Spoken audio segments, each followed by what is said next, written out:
everybody, Fantasticairy here, back with another video. This week's video, a lot of the leaves have left our trees, but I was inspired by the different patterns and textures of the barks of the trees, so I thought I'd focus on that for this week's video. I start off by wetting a little patch of paper in just a corner of my sketchbook page. Using the wet on wet technique, I'm going to blend in some greens and some browns, keeping a very wet and light value, not too heavy, and then a little bit of blue, just for this background for this simple composition. After that dries, you see it dries a little bit lighter, I'm going to start shaping in my tree trunk. I decided to just focus on the tree trunk itself, as I wanted to focus on the texture of the barks of the trees. I want to keep some of the areas of the tree trunk a little bit lighter for some light and shadow, and then once that's done, I'm going to start adding in some more saturated colors for the details. I decided to go with this brown color, and then making sure I don't go too heavy with it in certain areas, because I will come back and add more saturation later. I used this Payne's Gray to blend in with the brown. This color I found matched the overall tone of the trees that I was painting, adding in these little liney details on the bark.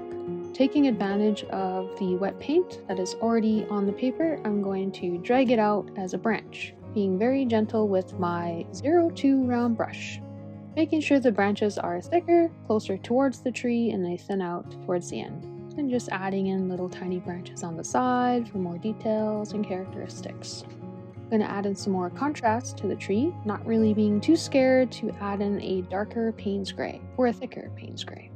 I'm going to let you guys enjoy the final reveal with some music, and then I'll see you at the end for the final result.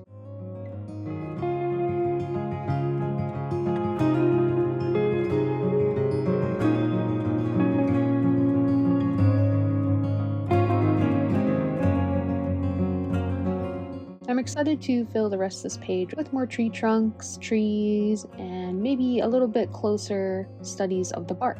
It's a lot of fun painting these tiny little compositions. The stylized and conceptual look you can get from real life. That's where I find watercolor is so fun to paint. I even added the little palettes on the right side of the tree, just as reference for next time if I want to paint these colors. I did mix in some green with my Payne's Gray to get a certain tone that I was looking for. I think the browns and the Payne's Gray make a really good combination for colors. And then adding in the blues and the greens and the browns in the background was a good idea. I was going to detail the background a little bit more, but I kind of liked how this looked.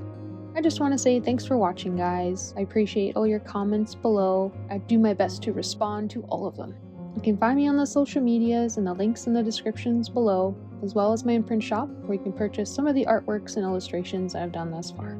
Videos are every Friday, so I will see you guys next week for another little painting session. I hope wherever you are in the world you can get out and paint some trees, especially those tiny little details that we don't see all the time. Again, thank you so much for watching, guys. Okay, bye-bye!